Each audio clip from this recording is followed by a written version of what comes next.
इस वीडियो में बात करेंगे पीजी सेमेस्टर 2 के वैसे स्टूडेंट जो आईआरपीएम लेके पढ़ रहे हैं और सीसी 5 का आज का ये टॉपिक रहेगा, जिसके अंतर्गत हम लोग कंपनसेशन मैनेजमेंट के 2017 से 2023 तक के एग्जामिनेशंस में जितने भी ऑब्जेक्टिव पूछे गए हैं उन सभी ऑब्जेक्टिवों को जानेंगे तथा उसके सटीक उत्तर की चर्चा करेंगे। तो चलिए वीडियो को शुरू करते हैं। मैं हूं अनंत विजय और आप देख रहे हैं एचडीसीटीसी चैनल।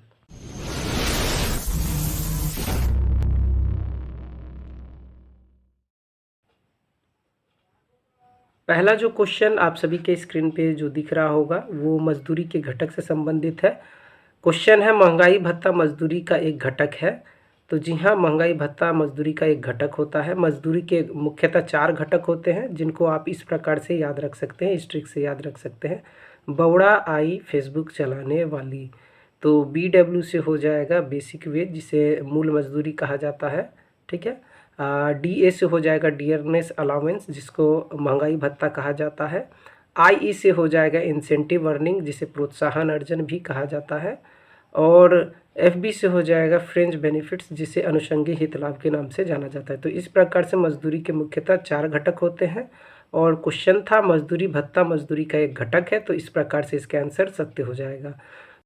इसी क्रम में दूसरा जो प्रश्न है वो उचित मजदूरी न्यूनतम मजदूरी से अधिक होती है। तो आप सभी कोई जानते हैं कि उचित मजदूरी हमेशा न्यूनतम मजदूरी से अधिक होता है।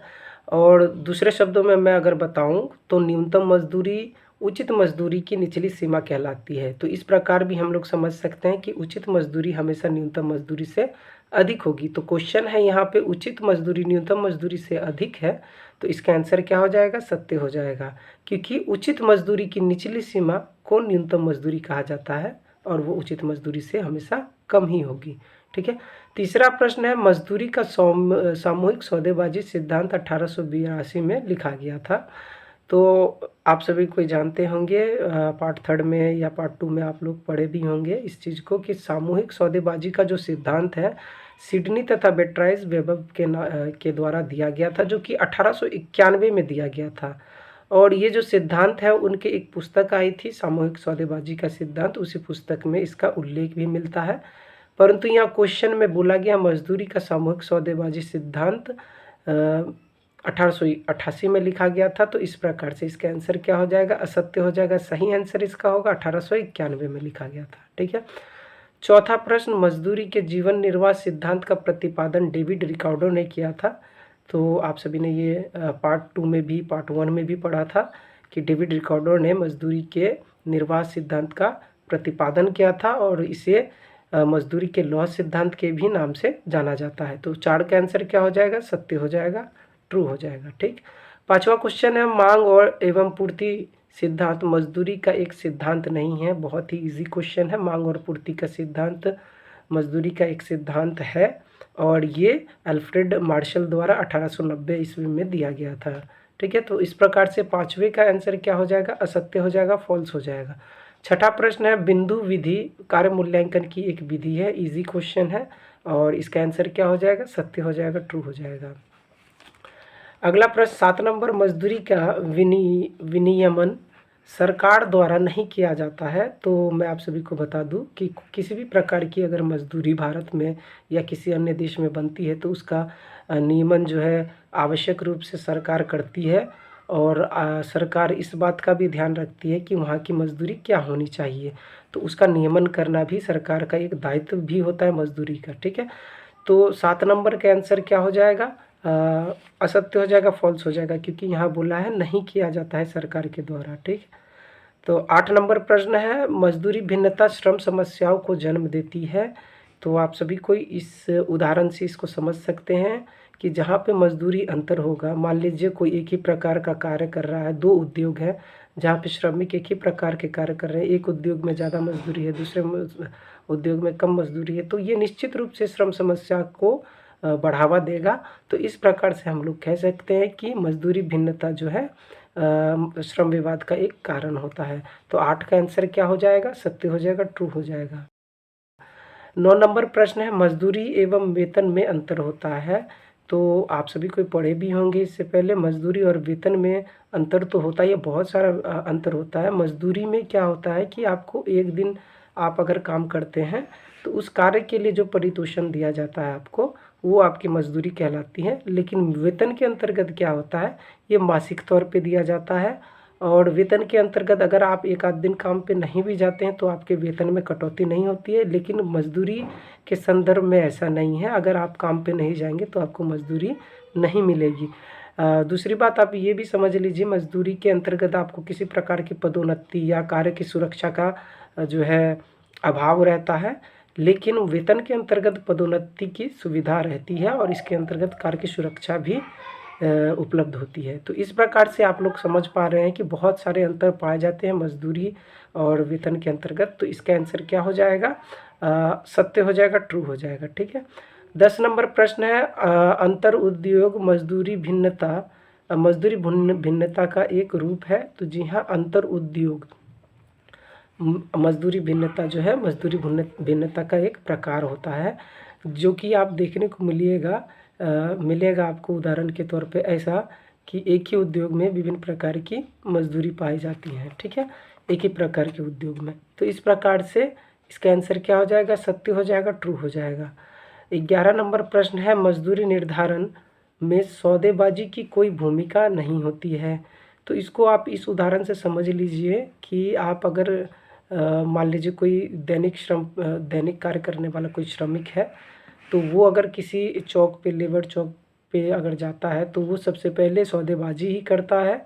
वहाँ नियोजक और श्रमिक दोनों के बीच सौदेबाजी होती है कि नियोजक बोलता है कि आप 350 लीजिए, तो मजदूर बोलता है नहीं नहीं, हम लोग जो है ना 450 लेंगे। तो इस प्रकार से सौदेबाजी तो एक अनिवार्य अंग बन गया है मजदूरी का।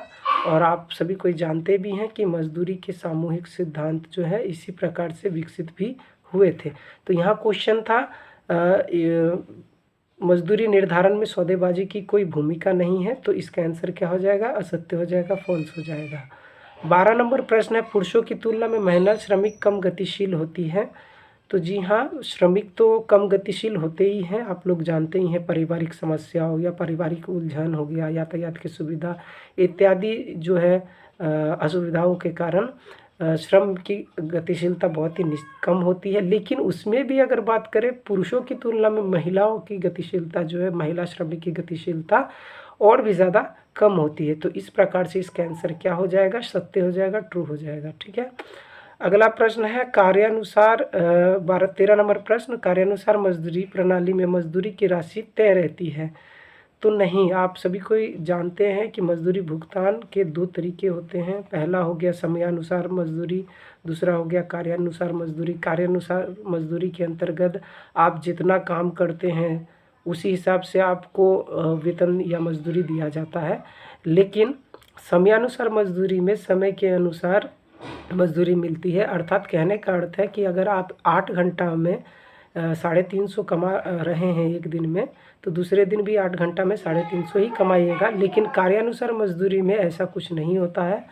ठीक है, तो वो आपके कार्य पे डिपेंड होता है प्रॉपरली कि आप कितने घंटे में कितना उत्पादन कर रहे हैं, यानी कि आपकी उत्पादन क्षमता से ये जो है डायरेक्टली रिलेटेड होता है कार्यानुसार मजदूरी। तो क्वेश्चन था यहाँ पे, कार्यानुसार मजदूरी प्रणाली में मजदूरी की राशि तय रहती है। तो इसका आंसर क्या हो जाएगा, असत्य हो जाएगा, फॉल्स हो जाएगा। अगला प्रश्न है 14 नंबर, मूल मजदूरी मजदूरी का एक मुख्य घटक है। तो अभी थोड़ा देर पहले हम लोग ने चर्चा किया था, मूल मजदूरी को बेसिक वेजेस भी कहा जाता है और ये मजदूरी का एक प्रमुख घटक भी होता है। तो इसका आंसर क्या हो जाएगा, सत्य हो जाएगा, ट्रू हो जाएगा। 15 नंबर प्रश्न है, मजदूरी बोर्ड एक द्विदलीय निकाय है। तो मजदूरी बोर्ड जो है आप सभी को जानते हैं, इसमें श्रमिक पक्ष भी रहता है, मजदूर पक्ष भी रहता है और साथ ही साथ सरकार के भी पक्ष इसमें रहते हैं। तो आप सभी को इस प्रकार से कह सकते हैं कि मजदूरी बोर्ड जो है एक त्रिपक्षीय निकाय होता है और त्रिपक्षीय निकायों के अंतर्गत भारतीय श्रम सम्मेलन भी एक त्रिपक्षीय निकाय होता है। तो इस प्रकार से 15 के आंसर क्या हो जाएगा, फॉल्स हो जाएगा, असत्य हो जाएगा। ठीक है। 16 नंबर प्रश्न है, मजदूरी की सीमांत उत्पादकता सिद्धांत मजदूरी का एक सिद्धांत नहीं है। तो आप सभी को जानते हैं, सीमांत उत्पादकता का सिद्धांत मजदूरी के आधुनिक सिद्धांत के भी नाम से जाना जाता है और ये एक मजदूरी का सिद्धांत होता है। तो इसीलिए 16 का जो आंसर हो जाएगा असत्य हो जाएगा, फॉल्स हो जाएगा। 17 नंबर प्रश्न है, समयानुसार प्रणाली मजदूरी भुगतान की सबसे सरल प्रणाली है। तो जी हाँ, समयानुसार जो प्रणाली है मजदूरी भुगतान की, वो अति प्राचीन समय से चलती आ रही है और ये बहुत ही सरलतम प्रणाली के रूप में भी इसे माना जाता है, क्योंकि इसमें आपको यह निर्धारित करने की आवश्यकता नहीं है कि कौन कितना काम किया, केवल यह देखना होता है कौन कितना घंटा काम किया। अर्थात निश्चित घंटे के लिए एक निश्चित मजदूरी की व्यवस्था है समयानुसार मजदूरी के अंतर्गत। तो इसीलिए इसका आंसर क्या हो जाएगा? सत्य हो जाएगा, ट्रू हो जाएगा। अगला प्रश्न है मुद्रा, 18 नंबर। मुद्रा एक महत्वपूर्ण कारक है। यहाँ क्वेश्चन थोड़ा सा फंबल हुआ है, आप सभी को इसको करेक्ट कर लीजिएगा। मुद्रा एक महत्वपूर्ण अभिप्रेरक कारक होता है। तो आप सभी को जानते हैं मुद्रा एक अभिप्रेरक कारक होता है, क्योंकि जब भी किसी मजदूर को या किसी श्रमिक को या किसी कर्मचारी को वेतन मिलता है और यह अगर मुद्रा के रूप में मिलता है तो वो उसको अभिप्रेरित करता है अच्छा से अच्छा काम करने के लिए। ठीक है, तो आप इसको करेक्ट कर लेंगे और इसका आंसर जो होगा सत्य होगा, ट्रू होगा।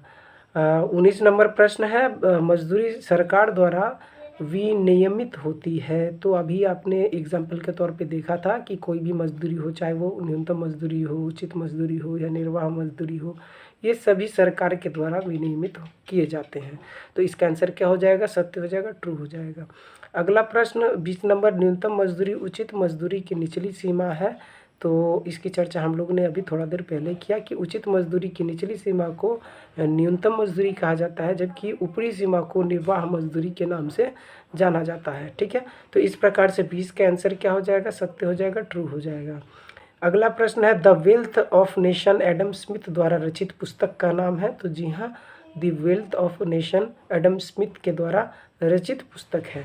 तो इसका आंसर क्या हो जाएगा? सत्य हो जाएगा। 22 नंबर, अवशेष भागी मजदूरी सिद्धांत का प्रतिपादन वाकर ने किया था। तो वाकर ने अवशेष भागी मजदूरी सिद्धांत का प्रतिपादन किया था, इसीलिए इसका आंसर क्या हो जाएगा? सत्य हो जाएगा, ट्रू हो जाएगा। 23 नंबर प्रश्न, मजदूरी का शोषण मजदूरी सिद्धांत का प्रतिपादन कार्ल मार्क्स ने किया था।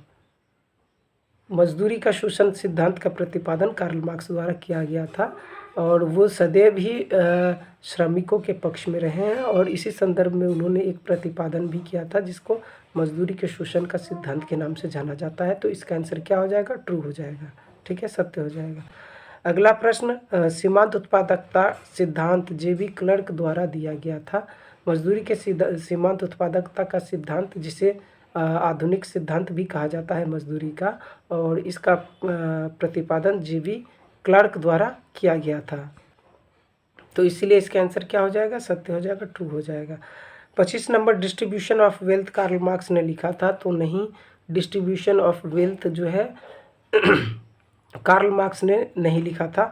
इसके जो प्रतिपादक, जो कि सीमांत उत्पादकता के सिद्धांत का जिन्होंने प्रतिपादन किया था, जेबी क्लर्क, उन्होंने ही इस पुस्तक की रचना की थी। तो इसीलिए 25 का जो आंसर होगा वो असत्य हो जाएगा, फॉल्स हो जाएगा। किसने किया था? जेबी क्लर्क ने। ठीक है। 26 नंबर प्रश्न, श्रम की मांग पूर्ति का सिद्धांत का प्रतिपादन मार्शल ने किया था।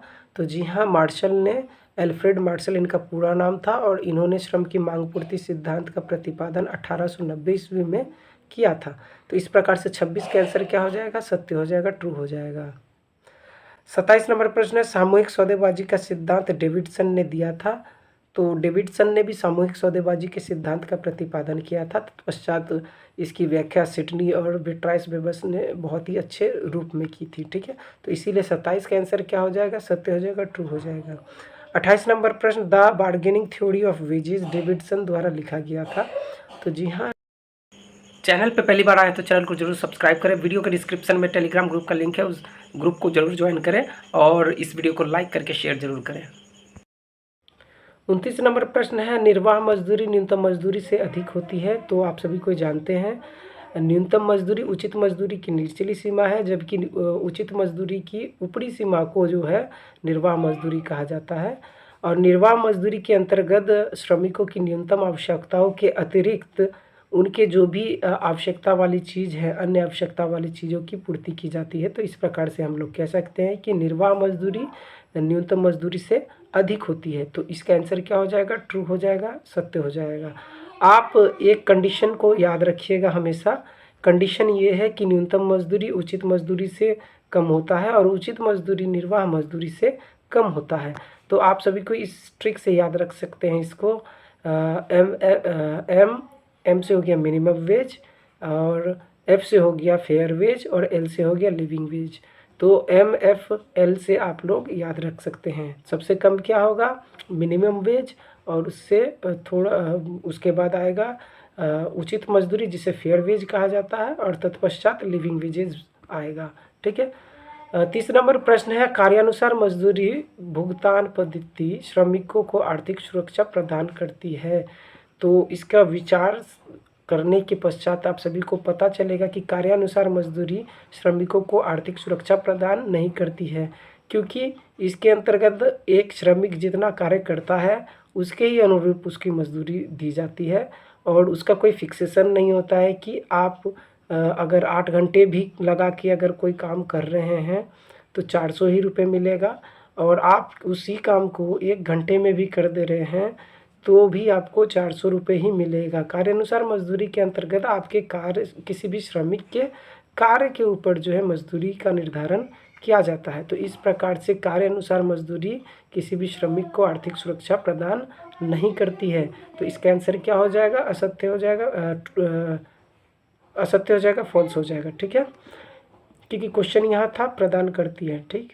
31 नंबर प्रश्न है, अनुषंगी लाभ मजदूरी का एक घटक है। तो आप सभी को जानते हैं और ट्रिक भी सीख लिए हैं, तो बड़ा आई फेसबुक चलाने वाली, उससे आपको पता चल जाएगा अनुषंगी हित लाभ जिसे फ्रिंज बेनिफिट्स के नाम से जाना जाता है, और ये मजदूरी का घटक होता है।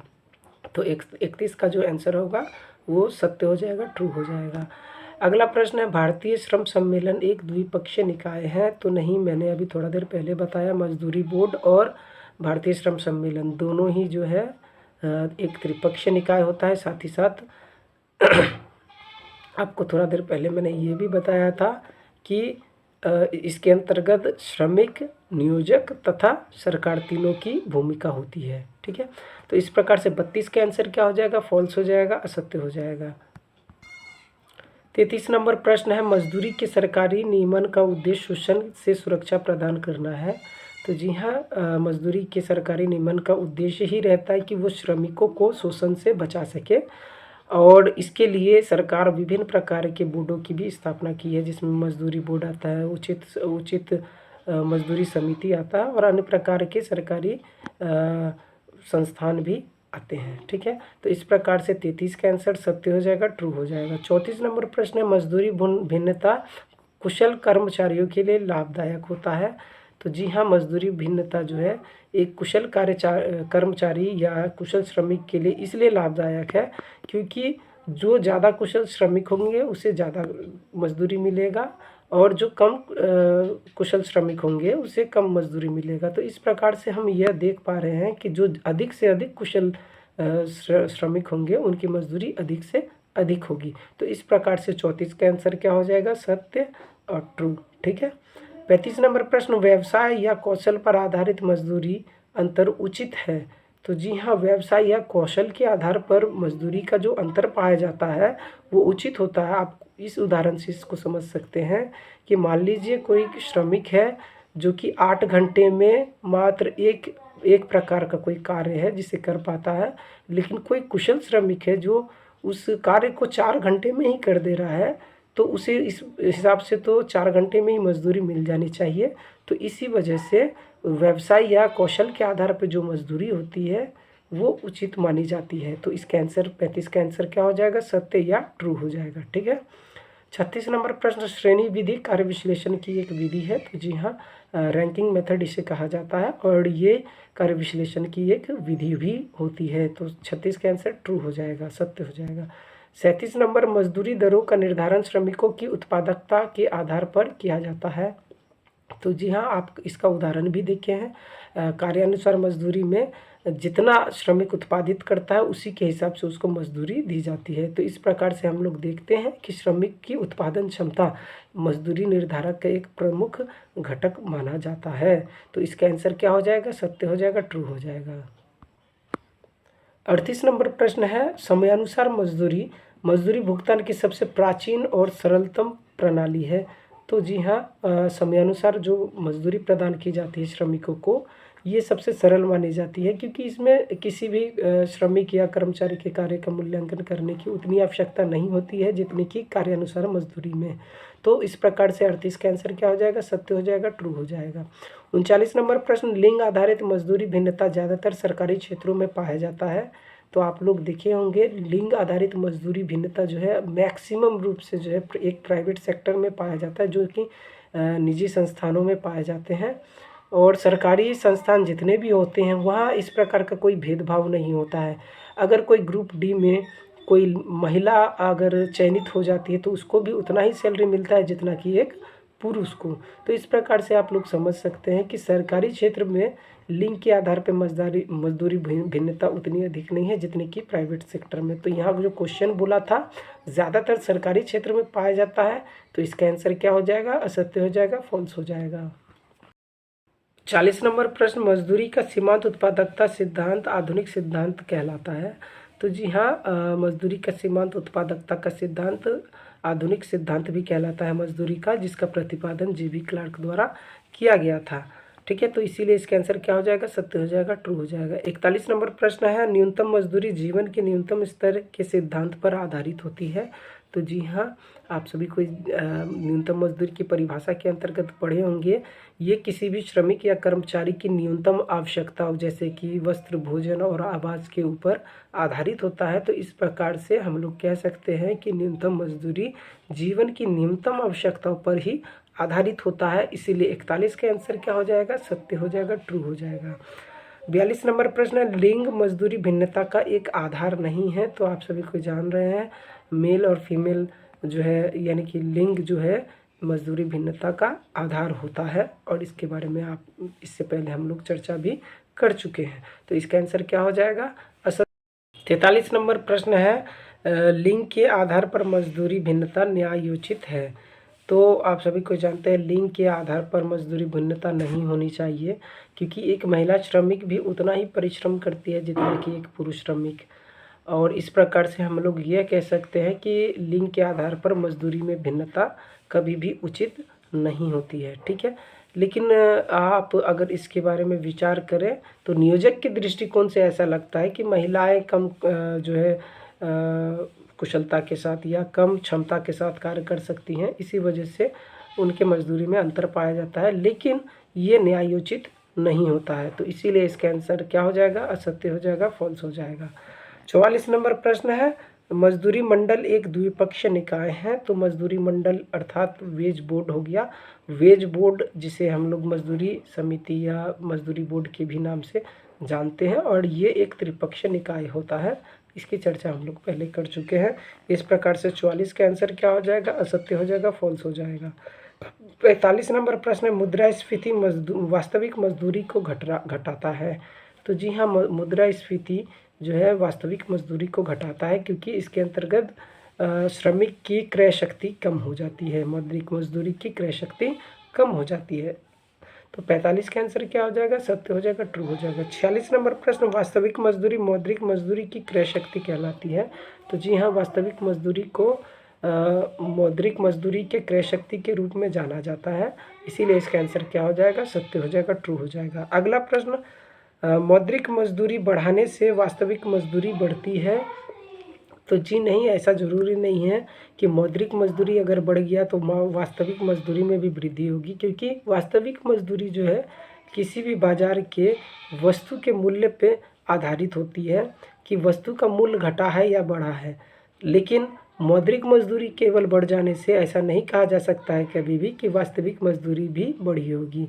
तो इस प्रकार से इसका आंसर क्या हो जाएगा, असत्य हो जाएगा, फॉल्स हो जाएगा।